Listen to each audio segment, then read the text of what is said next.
Hello friends, welcome to शिक्षक prep. तो friends, हम सीटेट एग्ज़ाम की प्रिपरेशन कर रहे हैं और अभी हमारी सीडीपी की प्रीवियस ईयर क्वेश्चन पेपर की सीरीज़ चल रही है। इस सीरीज़ में हमने अभी तक टोटल 47 क्लासेस कर ली हैं और इसी सीरीज़ को आगे बढ़ाते हुए आज की हमारी नेक्स्ट क्लास है। एंड यस, हर क्लास की तरह हर क्वेश्चन का डिटेल्ड एक्सप्लेनेशन आपको समझाया जाएगा, जिससे कि आसपास के जितने भी क्वेश्चंस आपके वहाँ पर आएंगे ना, आप उनको भी इजीली सॉल्व कर पाएंगे। ठीक है, तो वन बाय वन समझते हुए चलेंगे। इससे आपका कंटेंट वाला पोर्शन भी यहाँ से रेडी हो जाएगा और आप लोगों को क्लासेस बहुत ज़्यादा पसंद आ रही हैं फ्रेंड्स। आप लोगों को थैंक यू सो मच उस चीज़ के लिए, क्योंकि काफ़ी अच्छे अच्छे पॉजिटिव कमेंट्स आते हैं आप लोगों के, तो वो देखकर अच्छा लगता है और साथ में मुझे खुद भी मोटिवेशन मिलता है कि आपको एक्सप्लेनेशन के साथ किस तरीके से अच्छे से प्रैक्टिस करवाई जाए। ठीक है, तो एग्ज़ाम अभी थोड़ा टाइम है एग्ज़ाम होने में, तब तक आपकी बढ़िया से प्रिपरेशन हो जाएगी। साथ में फ्रेंड्स, हिंदी के जो गद्यांश और पद्यांश वाली क्लासेस हैं वो आपकी दिन में चलती हैं। आज भी मैंने आपको एक गद्यांश एक पद्यांश सॉल्व करवाया है, कल भी करवाया था, यानी कि वो सीरीज़ हमारी चल ही रही है, आप उन्हें भी देख सकते हैं। वहाँ से आपको ना कैसे गद्यांश और पद्यांश सॉल्व करना है वो ट्रिक समझ में आएगी। साथ में पेडागोजी की भी अदर सब्जेक्ट्स की क्लासेस चल रही हैं। आप चाहें तो चैनल में प्लेलिस्ट वाले सेक्शन में जाकर के सारी क्लासेस को एक साथ देख सकते हैं। तो चलिए स्टार्ट करते हैं आज की क्लास। और आज की क्लास का सबसे पहला क्वेश्चन है आपके सामने, ये रहा, अभिकथन और तर्क। ठीक है, यानी कि असर्शन और रीजनिंग से रिलेटेड सबसे पहला क्वेश्चन है आपके लिए। एंड यस, कमेंट करके अपना स्कोर ज़रूर बताइएगा कि आज की क्लास में आपने कितना स्कोर किया। ठीक है, तो अभिकथन है फ्रेंड्स, बच्चों द्वारा बचपन अलग अलग संस्कृतियों में अलग अलग तरह से अनुभव किया जाता है, ये अभिकथन है। बताइए क्या ये सही है या नहीं है। दूसरा है कारण इसका, बच्चों का विकास सार्वभौमिक होता है। अब देखिए यहाँ पर एक चीज़, अब आपको सही विकल्प चुनना है और बताना है कि ए और आर दोनों सही हैं, लेकिन या फिर ए सही है आर गलत है। इस तरीके से ऑप्शन दिए हैं, जो आप जानते ही हैं एग्जाम में ऐसे ही आपसे पूछा जाता है। तो हम इसको पहले अभिकथन को समझ लेते हैं। अभिकथन कह रहा है कि बच्चों द्वारा जो बचपन है वो अलग अलग संस्कृतियों में अलग अलग तरह से अनुभव किया जाता है। ये बिल्कुल सही है, जी हाँ।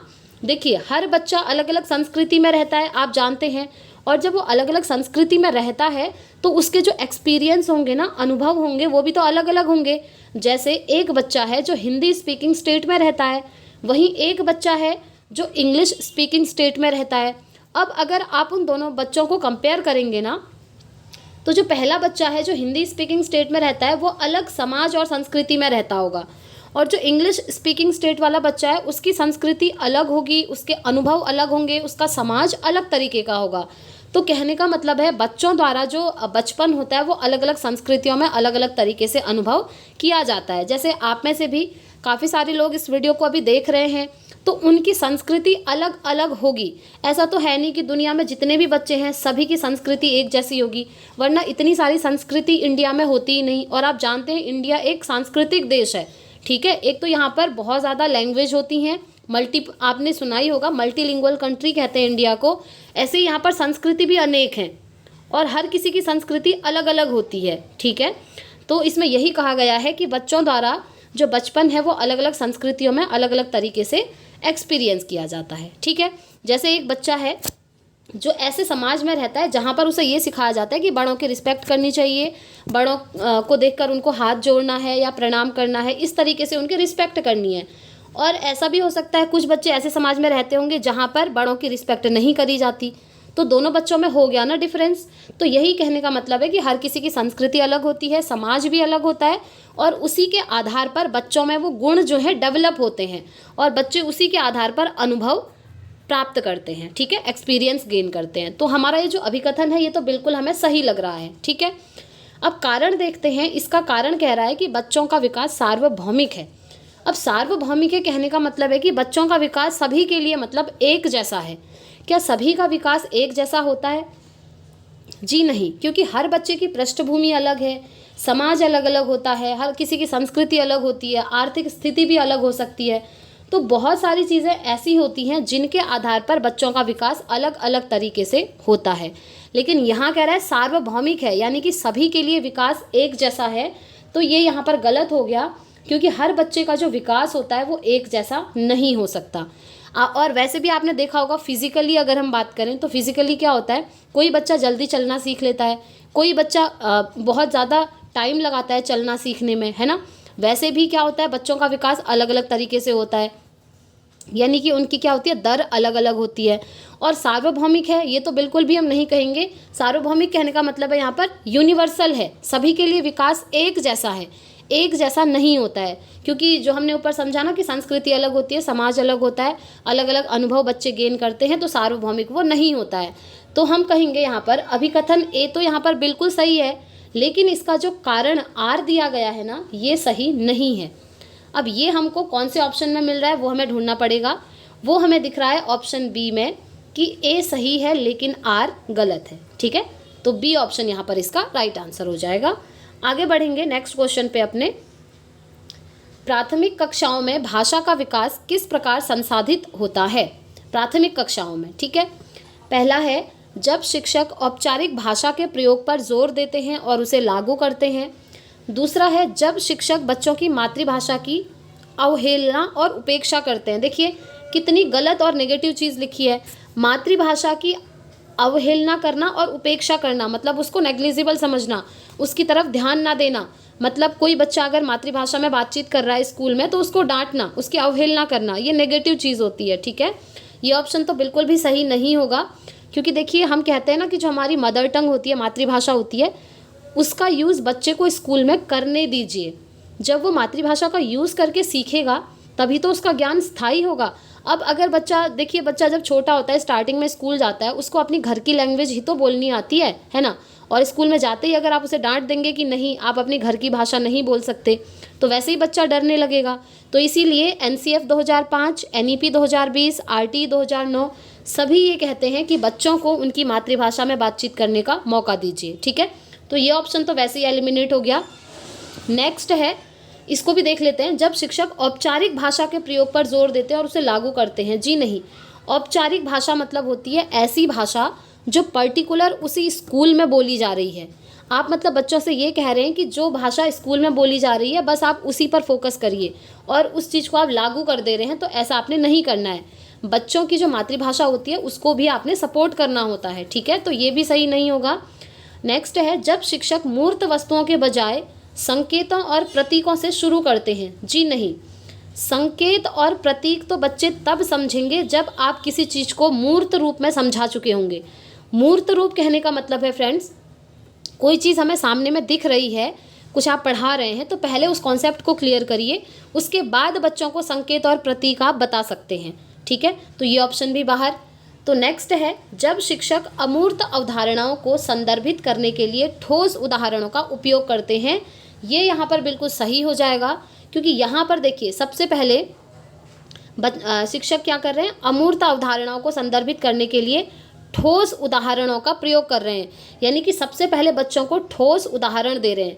अब ये ठोस उदाहरण को हम कहते हैं मूर्त उदाहरण, ठीक है। जो ये मूर्त वर्ड आपको ऊपर दिख रहा है, सबसे पहले टीचर क्या करेंगे, ठोस उदाहरण देंगे। ठोस उदाहरण या मूर्त उदाहरण ऐसे उदाहरण होते हैं जो हमारे सामने में होते हैं, जिन्हें हम देख सकते हैं, जिन्हें हम टच कर सकते हैं, जिन्हें हम फील कर सकते हैं, ठीक है। फॉर एग्जाम्पल, आप अगर बच्चों को संज्ञा का कॉन्सेप्ट पढ़ाना चाह रहे हैं तो सबसे पहले आप टीचर क्या कर रहे हैं, यहाँ पर बच्चों को संज्ञा के एग्जाम्पल दे रहे हैं, उदाहरण दे रहे हैं, और वो उदाहरण टीचर के सामने में है।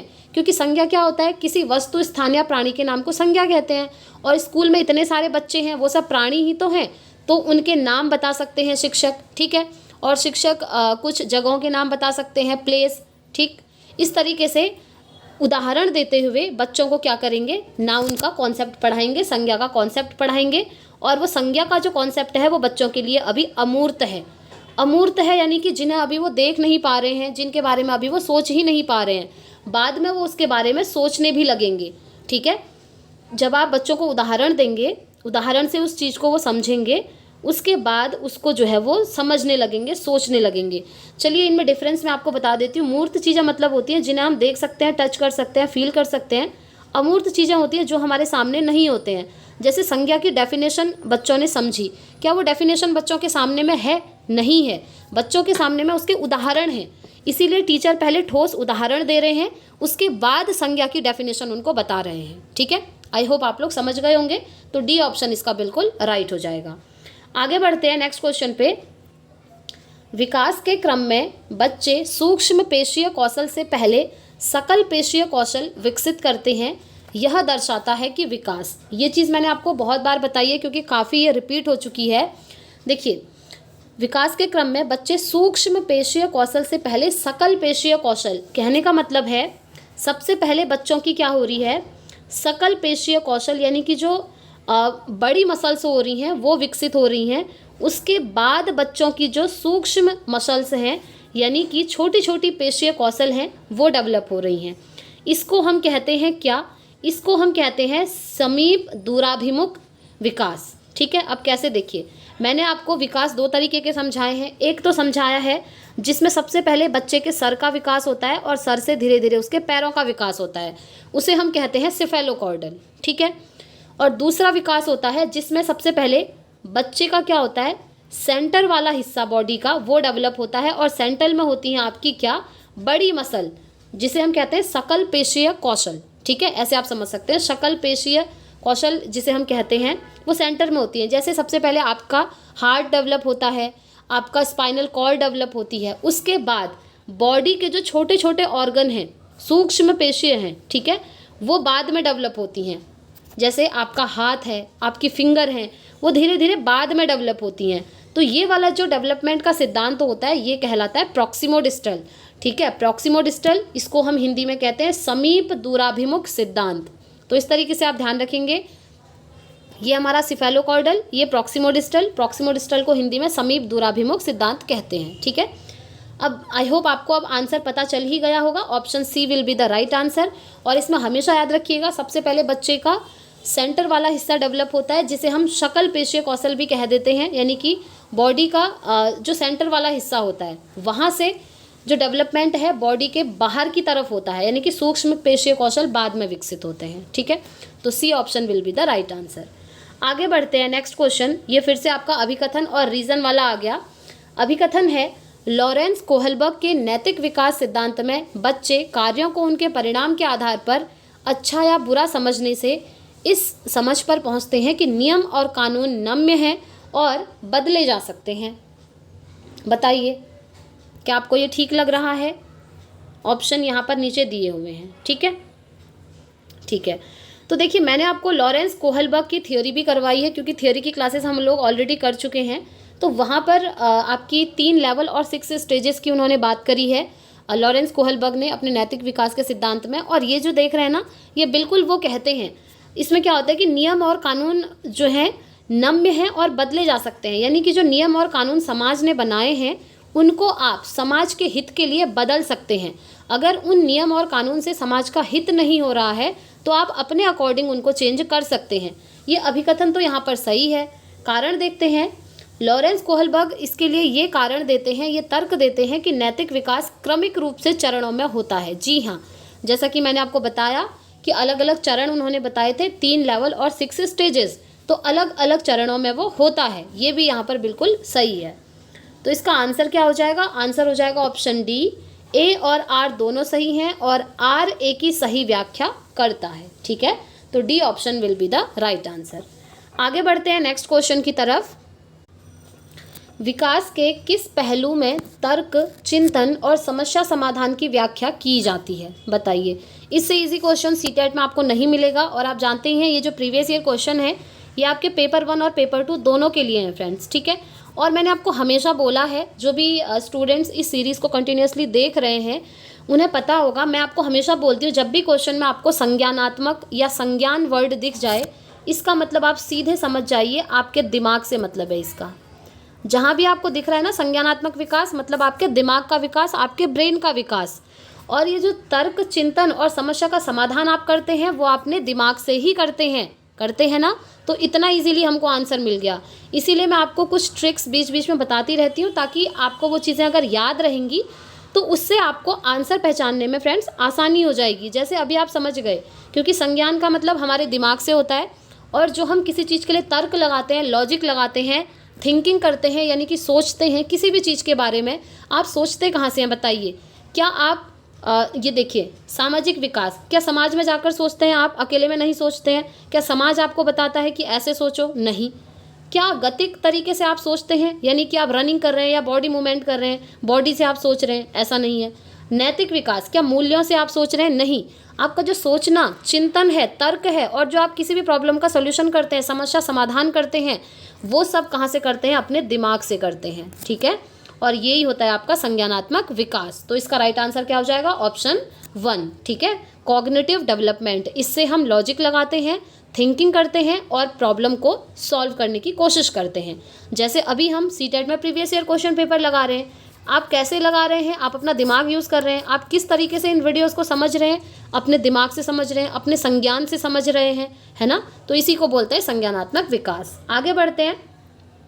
जीन पियाजे के संज्ञानात्मक विकास के सिद्धांत के अनुसार निम्न में से कौन सी क्षमता मूर्त संक्रियात्मक सोच को पूर्व संक्रियात्मक सोच से अलग कर देती है? अब देखिए, याद कीजिए, मैंने आप लोगों को बहुत अच्छे ट्रिक के साथ ये याद करवाया था कि जीन पियाजे ने जो संज्ञानात्मक विकास के सिद्धांत बताए थे, ठीक है, सिद्धांत या फिर इनको कहते हैं संज्ञानात्मक विकास के चरण, आप कुछ भी कह सकते हैं।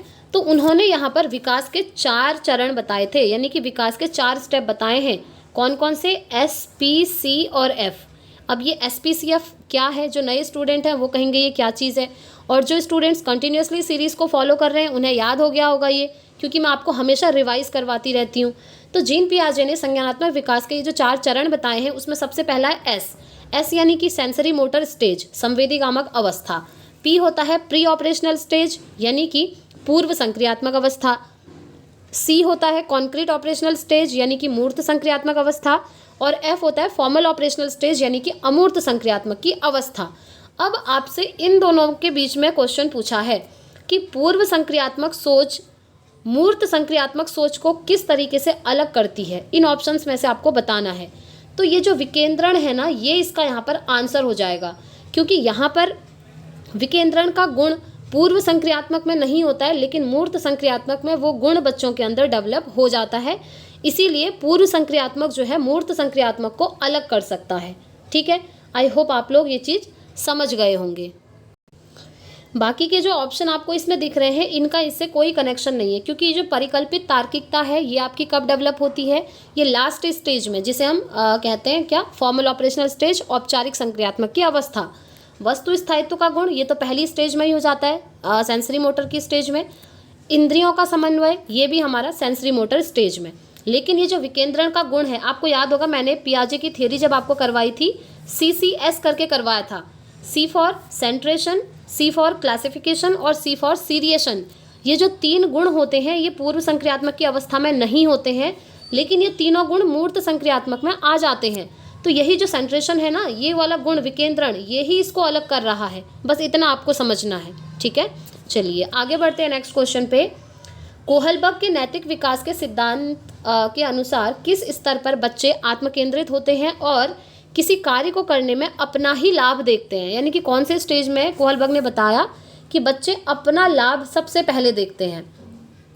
पहले स्तर के दूसरे चरण में। अब देखिए, आप कहेंगे ये स्तर और चरण क्या है? मैंने आपको पहले ही बताया, इन्होंने 3 तो लेवल बताए हैं और 6 उसकी स्टेजेस बताई हैं, यानी कि हर लेवल की 2-2 स्टेजेस इन्होंने बताई हैं। तो उसी की बात हो रही है। पहला लेवल का दूसरा स्टेज, यानी कि लेवल 1 का ये दूसरा वाला, या फिर दूसरे स्तर का तीसरा चरण, या तीसरे स्तर का 5वां चरण, या पहले स्तर का पहला चरण। तो देखिए इसका राइट आंसर होगा ऑप्शन 1, पहले स्तर के दूसरे चरण में इसमें बच्चे अपना लाभ देखते हैं। ठीक है, टिट फॉर टैट, जैसे को तैसा वाली स्टेज। और ये वाली जो स्टेज होती है पहली वाली, इसको हम कहते हैं पूर्व पारंपरिक अवस्था हिंदी में, यानी कि प्री ऑपरेशनल की स्टेज। ठीक है, यहाँ पर मतलब बच्चा अपना स्वार्थ देखता है, अपने स्वार्थ के लिए चीज़ों को करता है। आगे बढ़ते हैं नेक्स्ट क्वेश्चन पे। सीखने के सामाजिक संरचनावादी विचार इस बात की वकालत करते हैं, सामाजिक संरचनावादी, ठीक है, किस बात की वकालत करते हैं? शिक्षार्थी सक्रिय रूप से ज्ञान का निर्माण करते हैं, व्याख्यान देने और समझाने से प्रभावी शिक्षण सक्रिय होता है, प्रत्याहार और दोहराव की चिंतन प्रक्रिया से प्रभावी शिक्षण होता है, या शिक्षार्थी दूसरों से निष्क्रिय रूप से ज्ञान प्राप्त करते हैं। तो सामाजिक संरचनावादी क्या कहते हैं, आपसे ये पूछा है। और जहाँ भी फ्रेंड्स आपको सामाजिक संरचनावादी या फिर सामाजिक नहीं भी लिखा हो, खाली संरचनावादी भी लिखा है ना, या रचनावादी भी लिखा है, तो आप हमेशा याद रखिएगा ये कहते हैं कि बच्चे जो हैं सक्रिय रूप से ज्ञान का निर्माण खुद कर सकते हैं। बच्चे क्या होते हैं? नॉलेज को खुद कंस्ट्रक्ट कर सकते हैं, खुद निर्मित कर सकते हैं, वो भी सक्रिय रूप से। अब ये सक्रिय क्या है? सक्रिय मतलब होता है एक्टिव रूप से। जब बच्चे एक्टिव होंगे, किसी चीज़ को करने के लिए वो रेडी होंगे, उनकी रुचि उस काम में होगी, तभी तो बच्चे एक्टिव माने जाएंगे। तो एक्टिव होकर बच्चे जो है ज्ञान का निर्माण खुद कर सकते हैं, ऐसा मानना होता है सामाजिक संरचनावादियों का, या फिर खाली संरचनावादी भी आप कह सकते हैं। वो संरचनावादी हैं जैसे जीन पियाजे हैं, वाइगोत्स्की हैं, इनका कहना भी यही है कि बच्चे ज्ञान का निर्माण खुद से कर सकते हैं। ठीक है, नॉलेज को खुद विकसित कर सकते हैं। तो पहला ऑप्शन ही यहाँ पर बिल्कुल सही हो गया है। बाकी ऑप्शन देखने की तो यहाँ पर वैसे भी ज़रूरत ही नहीं है, ठीक है, क्योंकि हमें आंसर मिल चुका है। अब देखिए, ले वाइगोत्स्की से एक क्वेश्चन आ गया। अब इससे इजी क्वेश्चन आपको नहीं मिल सकता, और मैं चाहती हूँ फ्रेंड्स इसका आंसर आप लोग मुझे कमेंट बॉक्स में बताएं, क्योंकि ये क्वेश्चन कई बार आपसे अलग अलग तरीक़ों से पूछ लिया गया है। क्योंकि हम प्रीवियस ईयर क्वेश्चन पेपर कर रहे हैं, तो आप देख ही रहे होंगे, हमेशा मैं आपको बोलती हूँ ले वाइगोत्स्की से रिलेटेड जो चीज़ें सामने आती हैं उसमें पहले तो आपको 3 चीज़ें याद रखनी है। SCL, समाज, संस्कृति और भाषा। क्वेश्चन में अगर ले वाइगोत्स्की से रिलेटेड कुछ भी पूछा है और बोला है कि वो समाज को महत्व देते हैं, संस्कृति को महत्व देते हैं, भाषा को महत्व देते हैं, इन तीनों में से कुछ भी आता है तो आप टिक कर दीजिएगा, क्योंकि ये मैंने आपको ट्रिक के साथ पहले भी याद करवाया था। समाज, संस्कृति और भाषा को सबसे ज़्यादा महत्व देने वाले जो साइकोलॉजिस्ट हैं वो हैं हमारे लेव वाइगोत्स्की। लेकिन यहाँ पर एक चीज़ है, इस क्वेश्चन में क्या पूछा है, बच्चों में स्वनियमन के लिए महत्वपूर्ण है क्या? किस चीज़ की बात करते हैं? ये बात करते हैं फ्रेंड्स निज वाक की। ये निज वाक जो है ना, प्राइवेट स्पीच इसको बोलते हैं, इसके बारे में भी लेव वाइगोत्स्की बात करते हैं। लेव वाइगोत्स्की कहते हैं ये जो निज वाक है यानी कि प्राइवेट स्पीच है, ये पॉजिटिव होती है, ये अच्छी होती है। अब ये निज वाक होता क्या है? निज वाक क्या होता है ना, जैसे आप भी करते होंगे, कभी कभी होता है पढ़ाई के टाइम पर जब बच्चे खुद से बातचीत कर रहे होते हैं। जैसे हम कभी पढ़ाई करते हैं, हम कहते हैं कि अच्छा ये चैप्टर मैंने कंप्लीट कर लिया, इस चैप्टर में अभी 2 क्वेश्चन और बचे हैं, मैं देख लूँगा या देख लूँगी, फिर मुझे याद हो जाएगा। इस तरीके से हम खुद से जो बातचीत करते हैं उसको लेव वाइगोत्स्की कहते हैं निज वाक, जिसको इंग्लिश में प्राइवेट स्पीच कहते हैं। ठीक है, ध्यान रखिएगा। तो इसका राइट आंसर हो जाएगा निज वाक। बाकी ये जो अनुकूलन, संगठन और असंतुलन, इनकी बात हो रही है, इनकी बात करते हैं जीन पियाजे, ये भी आप याद रखिएगा। ठीक है, इनकी बात वाइगोत्स्की नहीं बल्कि इनकी बात पियाजे करते हैं। तो ले वाइगोत्स्की के अनुसार निज वाक क्या है? बच्चों के लिए महत्वपूर्ण है, इससे बच्चे खुद को दिशा देते हैं। ठीक है, खुद को डायरेक्शन देने का काम करते हैं। आगे बढ़ते हैं। आई होप आपको याद हो गया होगा, ये चीज़ें ध्यान रखिएगा फ्रेंड्स, क्योंकि मैं आपको बहुत बार समझा भी चुकी हूँ। रस्सी कूदते समय पैर में रस्सी फंसने के कारण आउट होने के बाद अरु कहती है कि उसे रस्सी ने जानबूझकर आउट कर दिया, क्योंकि रस्सी में पैर फंसा और वो अटक गई, आउट हो गई, तो उन्होंने कहा रस्सी ने उसको जानबूझ के आउट कर दिया है। तो जीन पियाजे के संज्ञानात्मक विकास सिद्धांत की किस अवस्था में बच्चे इस तरीके के तर्क लगाते हैं? बताइए। पहला है औपचारिक संक्रियात्मक में, दूसरा है संवेदी, तीसरा है पूर्व चलन, चौथा है मूर्त में। तो ये करते हैं फ्रेंड्स पूर्व चलन की अवस्था में। ठीक है, यहाँ पर बच्चे इसी तरीके के लॉजिक लगाते हैं, इसी तरीके के तर्क लगाते हैं, टेढ़े मेढ़े तर्क लगाते हैं, यानी कि वो सही नहीं होते हैं, बस वो अपने मन में सोचते हैं। क्योंकि देखिए वो आउट हो गई खेलते खेलते, तो उसने क्या बोल दिया कि इस रस्सी ने मुझे जानबूझकर आउट करा है। तो वो इलॉजिकल चीज़ें हैं, मतलब लॉजिक तो लगा रही हैं लेकिन टेढ़े मेढ़े लॉजिक लगा रही हैं, टेढ़े मेढ़े तर्क दे रही हैं। ठीक है, तो ये होता है आपका पूर्व चलन की अवस्था में। आगे बढ़ते हैं, और इसी की जगह अगर पूछ लेता ये क्वेश्चन ऐसा होता कि जहाँ पर वो सही तर्क लगा रही होती, अगर वो ये कह रही होती कि अरे मैं आउट हो गई क्योंकि मेरा पैर फंस गया, अगर वो ऐसा तर्क दे रही होती, मतलब वो तर्क आपका सही हो जाता। तो ऐसा तर्क कौन देता है, मतलब कौन सी स्टेज में दिया जाता है? वो दिया जाता है मूर्त संक्रियात्मक की अवस्था में। ठीक है, यहाँ पर बच्चे सही तर्क लगाना सीख जाते हैं, लेकिन इस अवस्था में सही तर्क नहीं लगाते हैं बल्कि टेढ़े मेढ़े तर्क लगाते हैं। आगे बढ़ेंगे, नेक्स्ट क्वेश्चन। समीपो दूराभिमुख विकास का सिद्धांत कहता है कि शैशवावस्था में, बताइए। पहला है विकास सर से पैर की तरफ होता है, जी नहीं, मैंने आपको बताया है सर से पैर की तरफ जो होता है वो क्या होता है? सिफेलोकॉर्डल। ठीक है, उसको लंबवत कहते हैं, ना कि समीपो दूराभिमुख। नेक्स्ट है भाषा का विकास तेजी से होता है क्योंकि वह विकास के लिए संवेदनशील अवधि है, जी नहीं, ये वाला जो विकास है इसका संबंध हमारे शरीर से है, ना कि भाषा से है, पहले ये समझना है। नेक्स्ट है सूक्ष्म गतिक कौशल के विकास के साथ शारीरिक विकास तेजी से होता है, और उसके बाद है अंग हाथों और पैरों की तुलना में तेजी से बढ़ते रहते हैं। तो इसका राइट आंसर ये वाला है, ऑप्शन डी। अभी जो हमने ऊपर किया था ना प्रॉक्सिमो डिस्टल, बस वही क्वेश्चन है, प्रॉक्सिमोडिस्टल, मैंने आपको क्या बताया था कि इसमें क्या होता है, सबसे पहले सेंटर की चीज़ें डेवलप होती हैं बॉडी के अंदर, उसके बाद धीरे धीरे हाथ और पैर वो डेवलप होते हैं जो सूक्ष्म चीज़ें होती हैं। ठीक है, तो इसमें कह रहा है कि हाथ और पैरों की तुलना में तेजी से बढ़ते रहते हैं हमारे बॉडी के अदर ऑर्गन्स। तो ये इसी में होता है आपका समीपो दूराभिमुख सिद्धांत में। तो डी ऑप्शन इसका राइट हो जाएगा। आगे बढ़ेंगे नेक्स्ट क्वेश्चन पे। ये तो आप लोग इजीली कर लेंगे। निम्न में से कौन सा पाड़ या मचान के उदाहरण है? अब पहले आपको समझना पड़ेगा या पाड़ या मचान ये क्या चीज़ें हैं। मैं आपको हमेशा बोलती हूँ फ्रेंड्स, ये जो कुछ अजीब अजीब से वर्ड होते हैं ना हिंदी में, मतलब अजीब कहने का मतलब ये नहीं है, आप लोग बुरा मत मानिएगा, बट ये वर्ड ऐसे होते हैं जो हम भूल जाते हैं कभी कभी। और ये जो पाड़ और मचान वर्ड है ये कहाँ से लिया गया है? ये क्वेश्चन आपका वाइगॉत्स्की से रिलेटेड पूछा है, क्योंकि इसकी बात वाइगॉत्स्की करते हैं। ठीक है, वाइगॉत्स्की की थ्योरी में हम कर चुके हैं इस चीज़ को। तो पाड़ या मचान को हम कहते हैं हेल्प, और वो भी कैसी help? Temporary help. Temporary help कहने का मतलब क्या है? क्षणिक मदद। ठीक है, इसको हम कहते हैं पाड़ या मचान। जब आप किसी व्यक्ति को कुछ देर के लिए हेल्प देते हैं तो उसको हम कहते हैं टेम्परेरी हेल्प। अब देखिए फॉर एग्जांपल, जैसे सपोज कीजिए आपके पास कार है लेकिन आपको कार चलानी नहीं आती है। आपका एक फ्रेंड है जिसे कार चलानी आती है। अब आप अपने फ्रेंड से कहेंगे कि तू मुझे कार चलाना सिखा दे क्योंकि मुझे तो नहीं आती है। तो आपका फ्रेंड आपको कार चलाना सिखाएगा। ठीक है, आप सीट में बैठेंगे, ड्राइविंग करने लगेंगे, वो आपको सिखाएगा लेफ़्ट राइट सारी चीज़ें। तो आप धीरे धीरे उसको सीख रहे हैं, और जब आप कार चलाना अच्छे से सीख जाएंगे उसके बाद आपका ये जो दोस्त आपको कार चलाना सिखा रहा है ना, फिर वो आपको कार चलाना सिखाना छोड़ देगा, क्योंकि आप कार चलाना सीख चुके हैं। कहने का मतलब है वो आपकी हेल्प तभी तक करेगा जब तक आप कार चलाना खुद से नहीं सीख जाते। जैसे ही आप खुद से कार चलाना सीख गए तो आपको जो हेल्प दे रहा था वो हेल्प फिर नहीं देगा, क्योंकि आपको तो आ गई कार चलानी, है ना। तो यही होता है टेम्पररी हेल्प देना, तब तक हेल्प देना जब तक आप उस काम को खुद से करना सीख नहीं जाते। तो बस आपसे यही पूछा है कि पाड़ या मचान के उदाहरण इनमें से कौन कौन से हो सकते हैं। तो चलिए देख लेते हैं। पहला है बोलकर सोचो। ये एक तरीके की हेल्प है। ठीक है, जैसे आप बच्चों से कुछ पूछ रहे हैं और आप उनको हेल्प कर रहे हैं, टेम्पररी बोल करके सोचो। दूसरा है संकेत और इशारे। ये भी आपके क्या हैं? पाड़ या मचान के उदाहरण हैं, क्योंकि इसमें भी क्या हो रहा है, आप बच्चों को हेल्प देंगे, कुछ संकेत देंगे, कुछ इशारे देंगे।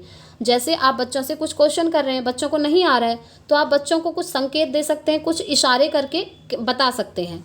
दूसरा है आपका थर्ड है आपका प्रश्न। प्रश्न भी क्या है आपके? एक तरीके से हेल्प करेंगे। आधा हल किया उदाहरण, ये भी आपका क्या है? पाड़ या मचान की तरह ही हेल्प करेगा, यानी कि टेम्पररी हेल्प करेगा। क्यों नहीं करेगा? देखिए, एक क्वेश्चन है आपने बच्चे को दिया और आधा आपने खुद ही सॉल्व कर दिया। आपने कहा आधा बचा हुआ बच्चों आप इसको खुद सॉल्व करो, मतलब आधी हेल्प आप बच्चों की कर चुके हैं। ठीक है, तो ये आपका क्या हो गया? ये भी पाड़ और मचान हो गया। तो ये सारे ही हो गए। लास्ट है रट कर दोहराओ। ये आपका पाड़ या मचान नहीं है।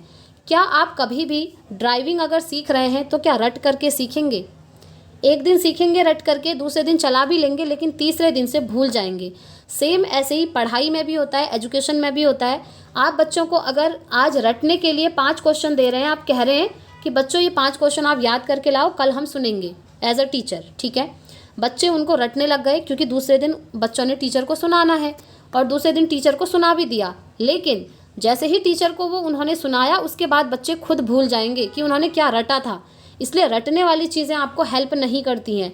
हाँ, यहाँ पर अगर कुछ समझ पर आधारित चीज़ें लिखी होती तो वो आपको हेल्प करती, लेकिन रट कर दोहराना ये नहीं करेगा हेल्प। ठीक है, तो इसका राइट आंसर क्या हो जाएगा? A, B, C, D यहाँ पर सही है, जो कि हमको दिख रहा है ऑप्शन बी में। सो ऑप्शन बी इसका बिल्कुल राइट आंसर हो जाएगा। ठीक है, आगे बढ़ते हैं। Next question, Harvard gardener. ऐसा तो कोई पेपर ही नहीं होता है जहाँ पर हार्वर्ड गार्डनर के बहुबुद्धि सिद्धांत से आपसे क्वेश्चन पूछा ना जाए। ये तो आप जानते ही हैं और कंटिन्यूसली सीरीज में देख ही रहे हैं फ्रेंड्स। तो हार्वर्ड गार्डनर के बहुबुद्धि सिद्धांत के अनुसार निम्नलिखित में से कौन सा सेट बुद्धि और उसके संबंधित विशेषताओं के सही मेल का प्रतिनिधित्व करता है? पहले आप ध्यान रखिएगा, हार्वर्ड गार्डनर ने बहुबुद्धि का सिद्धांत दिया था। इन्होंने 8 प्रकार की बुद्धि बताई थी। ठीक है, ये ध्यान रखिएगा। अब कौन सा इसमें सही है ये पूछ रहा है। पहला है तार्किक गणितीय, तो इसके आगे क्या दिया है? नृत्य या क्रीड़ा संबंधी। ठीक है, दूसरा है संगीतमय प्रदर्शन या रचना करने के कौशल। तीसरा है स्थानिक बुद्धि, प्राकृतिक वातावरण की सराहना करने के कौशल। और चौथा है अंतर्वैयक्तिक, दूसरों को समझने और उनके साथ संबंध स्थापित करने के कौशल। तो देखिए इसका राइट आंसर हो जाएगा ऑप्शन बी, क्योंकि देखिए ये जो संगीतमय बुद्धि जिस व्यक्ति के अंदर होगी ना, उनमें क्या होगा, प्रदर्शन और रचना करने का कौशल होगा।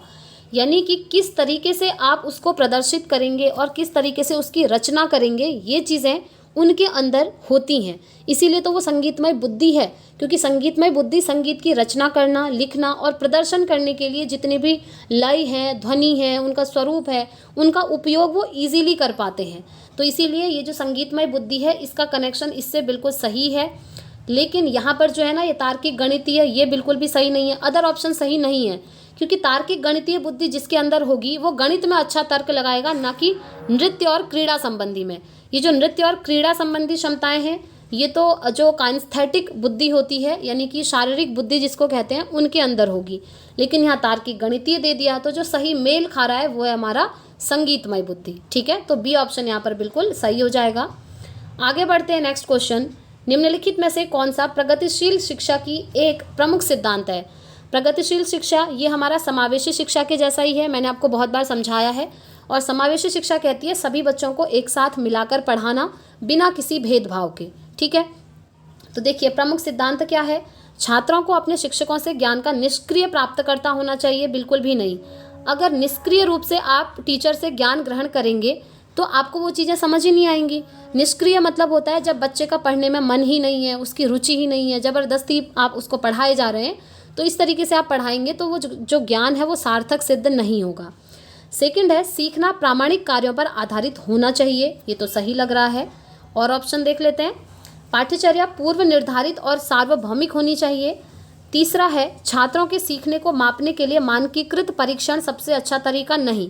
मानकीकृत परीक्षण सबसे बेस्ट नहीं माना जाता है, क्योंकि यहाँ पर मानक निर्धारित कर दिए जाते हैं, A grade, B grade, C grade ऐसे देते हैं ना, तो ये वाला जो होता है हमारा परीक्षण, ये सही नहीं माना जाता है। क्योंकि इससे क्या होता है, जिसको आप ए ग्रेड देंगे वो तो खुश हो जाएगा, जिसको डी मिला होगा वो बेचारा यहाँ पर निराश हो जाएगा, उसके अंदर हेजिटेशन आने लगेगी, और ये दोनों आपस में बातचीत करेंगे तो उस टाइम पर भी इसका मोरल डाउन हो जाएगा, आत्मविश्वास इसका गिर जाएगा। ये चीज़ें होती है ना, तो मानकीकृत परीक्षण अच्छा नहीं माना जाता है। अब राइट आंसर या तो बी होगा या तो सी होगा। अब बताइए कौन सा होगा? चलिए नोटिस करेंगे अच्छे से। सीखना प्रामाणिक कार्यों पर आधारित होना चाहिए, या फिर पाठ्यचर्या पूर्व निर्धारित और सार्वभौमिक होनी चाहिए।